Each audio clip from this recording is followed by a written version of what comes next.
Alegria muito grande celebrar 104 anos da primeira Igreja Batista em Teresina. É uma alegria, é um privilégio tremendo que Deus nos concede, porque fazer parte desse momento é algo ímpar. E eu recordo que estou aqui já há exatos 10 anos. E fico recordando o momento que chegamos e como estamos hoje. Como Deus nos conduziu nesse processo, como Deus tem nos abençoado. Então me vem à mente que há 10 anos, quando cheguei aqui, nós tínhamos apenas uma congregação aqui em Teresina. Pela graça de Deus, essa congregação hoje já é igreja. Mas ali nós então estabelecemos a meta de plantar igrejas, especialmente no interior, onde não tem igrejas batistas. Tivemos tremenda dificuldade para levantar as cidades sem igreja batista. Depois de muita luta, de muito contato, pesquisa, chegamos a 86 cidades. 86 de 224, era muita coisa. Não haviam recursos financeiros, a igreja estava muito reduzida no número de membros, porque tinha saído de uma tremenda divisão. Mas assim mesmo nós caminhamos. E aí veio a primeira congregação, que na verdade essa primeira congregação nem chegou a ser uma plantação, porque foi uma congregação iniciada pela igreja de Brasília, a segunda igreja do Plano Piloto, em Caraúbas. E aí nós pedimos àquela igreja para assumirmos aquela congregação e revitalizarmos. Então veio o caminhar com aquela congregação, abrir mais uma congregação, sempre dependendo de Deus, em termos de recursos. E nesses 10 anos já foram 26 igrejas plantadas. Foram 5 igrejas organizadas. E temos 18 congregações. Tínhamos uma, hoje temos 18 congregações. Deus tem nos conduzido passo a passo a cada situação, cada congregação, cada igreja plantada é um milagre de Deus. Fizemos o planejamento, estabelecemos isso, mas ao mesmo tempo sonhando que a nossa igreja seria uma igreja para plantar a igreja não só no Piauí, mas envolver-se com missões no Brasil e no mundo. E temos visto Deus conduzir isso de uma maneira fabulosa, porque nossos jovens têm experimentado os momentos de missões fora do nosso estado, através da Junta de Missões Nacionais, fora do Brasil, através da Junta de Missões Mundiais. Já temos a nossa primeira missionária entre os ribeirinhos, a Carla Raquel, e agora já sonhamos em mandar definitivamente o missionário nosso para o Senegal. Então, Deus tem sido fabuloso, misericordioso, e eu só posso agradecer muito, muito o privilégio desse momento. Como a nossa igreja tem caminhado, nesse processo todo Deus foi construindo a vida da igreja, porque a gente envolveu-se com plantação de igreja, com missões, e aí vieram os projetos sociais, a gente se deparou com uma realidade do Nordeste que a gente já conhece, de tanta carência. Aí veio o trailer odontológico, hoje temos o nosso ônibus, a nossa unidade de saúde odontomédica, com consultório médico, consultório odontológico. Nos deparamos com o analfabetismo no interior do estado, metade da população, da maioria das cidades é analfabeta. Então veio aí o investimento na área de alfabetização e hoje então com o programa Alfabetizando pela Bíblia, as crianças ausentes de qualquer assistência. E aí veio o PIB 414, porque descobrimos que a faixa de decisão de conversão é entre 4 e 14 anos, e o PIB 414 hoje alcança todas as nossas congregações. Então tem sido maravilhoso ver esse caminhar de Deus, ver essa mudança de Deus, e ao mesmo tempo olhar para frente e lembrar que nós estamos no 4º ano do 2º centenário. A gente não vai celebrar o 2º centenário, mas nós vamos preparar esse 2º centenário para aqueles que virão celebrarem, como nós celebramos em 2014, um centenário que os 11 primeiros que iniciaram essa igreja prepararam. foi uma caminhada que eles iniciaram e nós celebramos em 2014. Agora nós estamos no 4º ano, preparando o 2º centenário para aqueles que virão celebrarem. E tudo foi se agregando nessa caminhada missionária, porque no início nós tivemos dificuldades até para o canto congregacional. Faltava gente para tocar, faltava gente para reger. Deus nos mandou uma ministra de adoração, que tem caminhado conosco nesses 10 anos. Aí vieram os corais, né? O coral tradicional da igreja, aí veio o coro infanto-juvenil, aí vem quarteto, octeto, escola de música. E a nossa igreja se tornou uma referência no campo, na área do louvor e da adoração.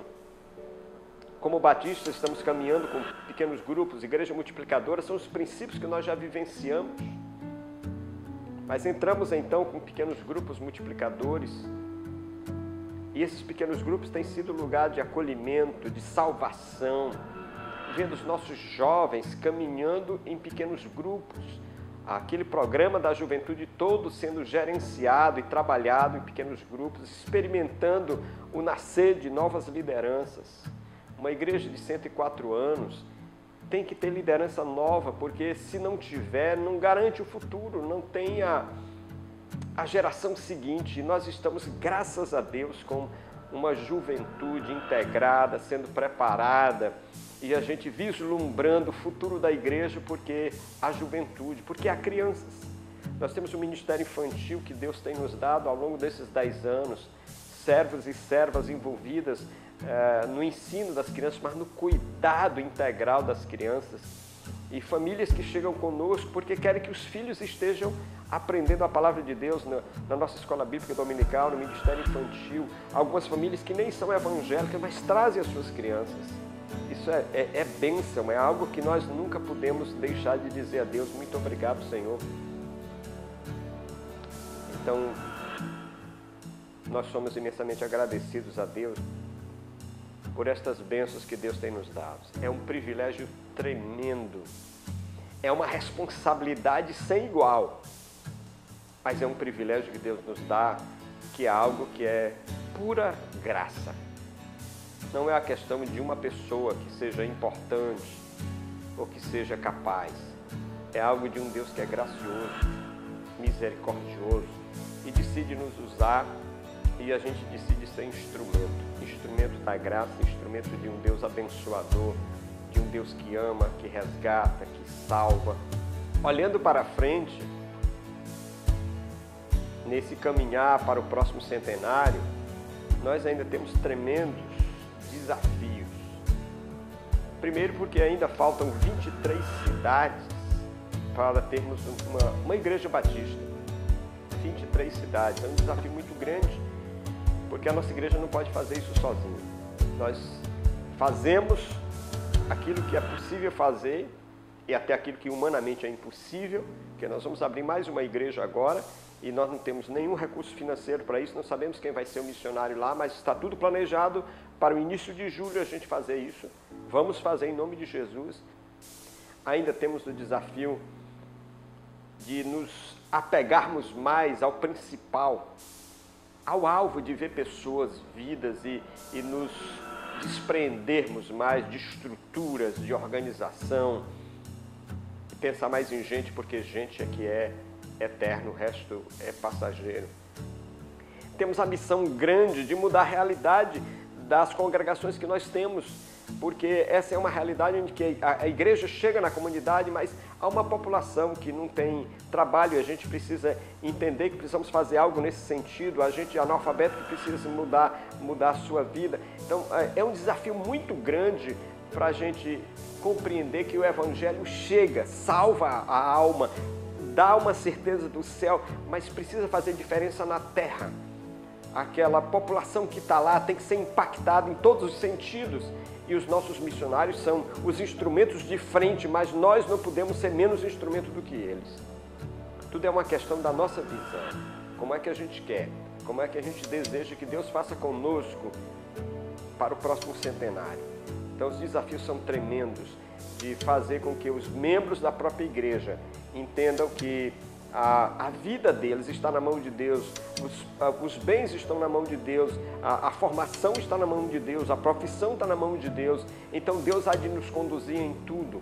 E a gente sonhar com aquela igreja lá do livro de Atos, no capítulo 2, quando cada um se visitava, dividia, sonhava, orava e não havia necessitado, porque quem podia abrir mão, abria mão para que o outro fosse abençoado e não tivesse falta, ou pelo menos não ficasse sem ter o mínimo necessário.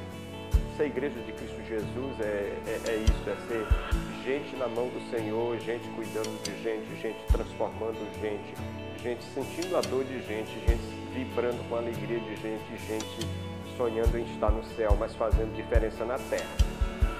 Nós precisamos olhar para frente e ver isso. Esse estado não pode continuar sendo o estado menos evangelizado do Brasil. 34% da nossa população é rural. Eles precisam ter esperança, eles precisam ter alguém para lhes dar esperança de eternidade, mas eles precisam ser salvos e serem congregados em pequenas igrejas espalhadas nesses interiores todos, onde mesmo isolados de tudo e de todos, eles têm esperança no céu e façam diferença na terra. Eles precisam entender que nós nos importamos, que nós queremos alcançá-los com o amor profundo de Deus, aquele amor que a gente não compreende nem a largura, nem a altura, nem a profundidade, nem o comprimento, mas a gente experimenta porque ele transforma integralmente. Esse é o desafio para a gente, para o próximo centenário.